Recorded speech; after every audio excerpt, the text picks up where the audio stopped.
বিশ্বনবী মুহাম্মদুর রাসূলুল্লাহ সাল্লাল্লাহু আলাইহি ওয়াসাল্লাম ইরশাদ করেন, যে ব্যক্তি সকাল বেলা 3 বার তেলাওয়াত করবে আউযু বিল্লাহিস সামিউল আলিম মিনাশ শাইতানির রাজিম, এরপরে সূরা হাশরের শেষ 3টি আয়াত তেলাওয়াত করবে, রব্বুল আলামিন ওই ব্যক্তির জন্য 70,000 ফেরেশতা নিয়োগ দিবেন যারা সারা দিন ওই লোকের জন্য মাগফিরাতের দোয়া করবে।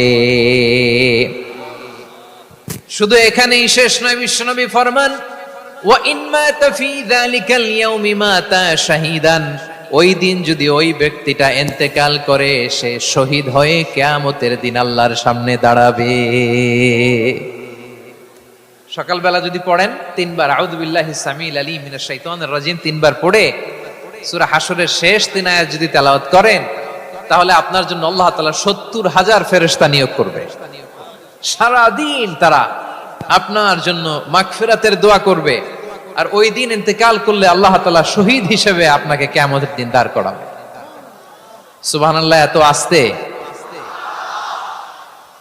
আবার সন্ধ্যাবেলায় যদি পড়েন, সারা রাতের জন্য 70,000 ফেরেশতা মাগফিরাতের দোয়া করবে। ওই রাতে মারা গেলে শাহাদাতের মৃত্যু নসিব হয়ে যাবে। এজন্য এই দোয়াটা পড়ার দরকার আছে না নাই? আযকারুস সাবাহি ওয়াল মাসা, সকাল সন্ধ্যার যে জিকির, এই জিকিরের অন্তর্ভুক্ত করে নেবেন এই ওয়াজিফাটা।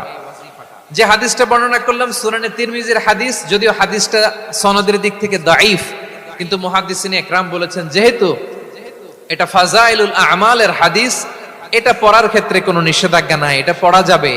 সো সকাল সন্ধ্যা যদি সুযোগ হয় এই ওয়াজিফাটা যেন আমরা পড়ি।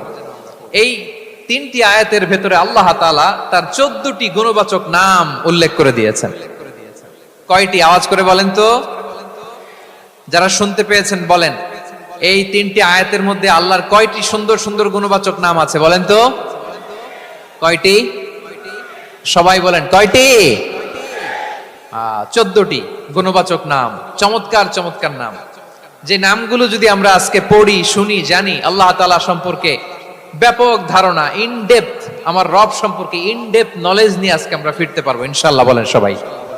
আসুন আমরা আল্লাহ তাআলার এই চমৎকার চমৎকার 14টি নামের ব্যাখ্যা বিশ্লেষণ আজকের এই তাফসীর ময়দান থেকে জানি। প্রিয় ভাইয়েরা, আল্লাহর অনেক সুন্দর সুন্দর নাম আছে, আমাদের উচিত এই নামগুলো দিয়ে আল্লাহকে ডাকা। ভাই, তোমরা যদি ড্রোন একেবারে আমার মাথার সামনে নিয়ে আসো তাইলে হবে? একটা নিরাপদ দূরত্বে রাখতে হবে, এই ড্রোনের সাউন্ড যেন আমি না পাই, সেফ জোনে থাকতে হবে।